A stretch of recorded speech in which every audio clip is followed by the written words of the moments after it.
pagi bagi kita semua. Perkenalkan, nama saya Davida Sandri Valencia.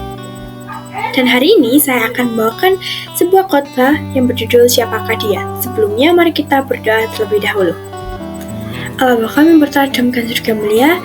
Selamat pagi ya Bapak. Sekarang Sandri akan memberitakan firman-Mu Tuhan. Tolong bantu Sandri dalam nama Yesus kami berdoa. Amin. Ya, seperti yang saya bilang di awal tadi, judul khotbah kita kali ini adalah Siapakah Dia? Nah, saya akan mulai dengan beberapa pertanyaan. Pertanyaan pertama, apakah pengertian sahabat menurut Anda? Yang kedua, apakah Anda memiliki sahabat? Dan yang ketiga, siapakah sahabat Anda?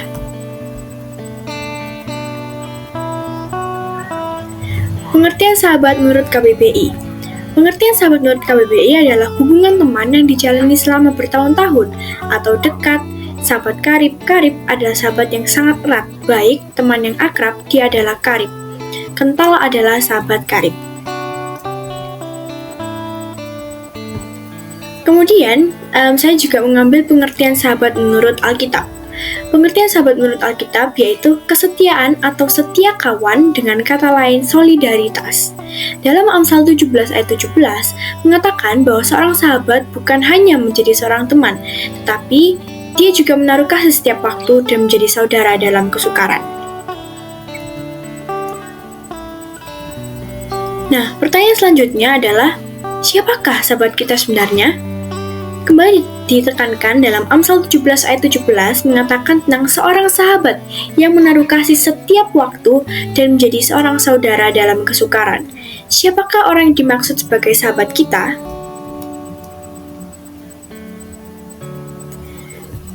Nah, persahabatan dimulai dari perubahan, dari sekedar kenalan lalu berkembang menjadi sahabat, yang beranjak dari pertemanan hingga berhasil sampai pada kesimpulan yang sukar dilukiskan, yang meningkatkan pertemanan menjadi sesuatu yang terbaik yang dapat dibanggakan. Interaksi-interaksi itu berlangsung hanya dalam sekejap, tapi mendalam. Inilah misteri sebuah persahabatan.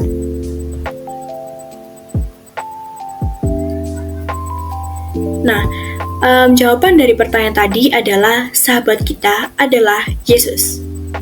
Demikian juga yang terjadi antara kita dengan Tuhan. Kamu adalah sahabatku jikalau kamu melakukan perintah-perintahku.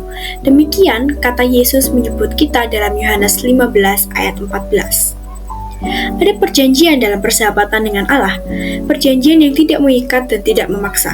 Namun, jika kita melakukannya, maka Yesus mau menjadi sahabat kita dengan segala konsekuensinya. Mati di kayu salib demi sahabat-sahabatnya. Yohanes 15 ayat 13.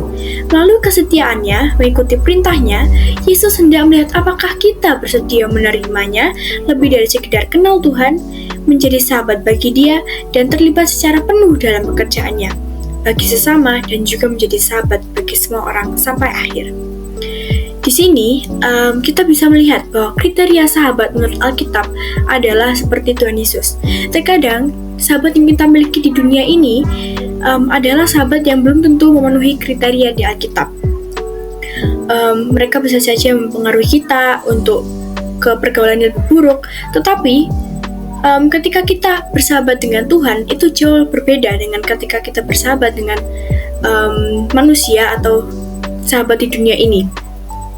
Jadi jelas ditekankan di sini bahwa Amsal 17 ayat 17 dan Yohanes 15 ayat 14 menyebutkan bahwa sahabat yang terbaik dan yang selalu ada untuk kita hanyalah Tuhan Yesus. Kita sampai di kesimpulan. Persahabatan yang hidup adalah persahabatan yang dibangun di atas dasar dan semangat mengalami bersama, berjalan bersama, menanggung bersama, saling memiliki dan terus terhubung satu dengan yang lain.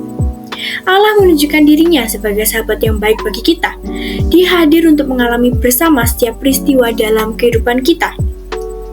Dia berjalan bersama dengan kita dalam suka maupun duka. Dia turut menanggung penderitaan dan kesukaan yang kita rasakan. Dia memiliki kita sepenuhnya dan menjaga untuk terus terhubung dengan kita melalui anaknya dan melalui doa-doa kita.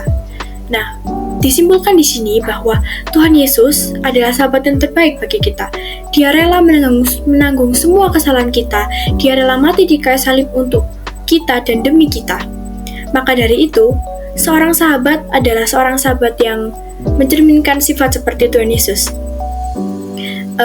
Jika kita ingin mempunyai sahabat yang mencerminkan sifat seperti Tuhan Yesus, dimulai dari diri kita sendiri.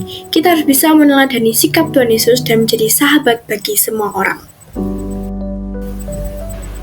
Sekian dari renungan saya hari ini. Semoga kita dapat menjalin hubungan lebih baik dengan sahabat kita, Tuhan Yesus. Terima kasih, Tuhan memberkati.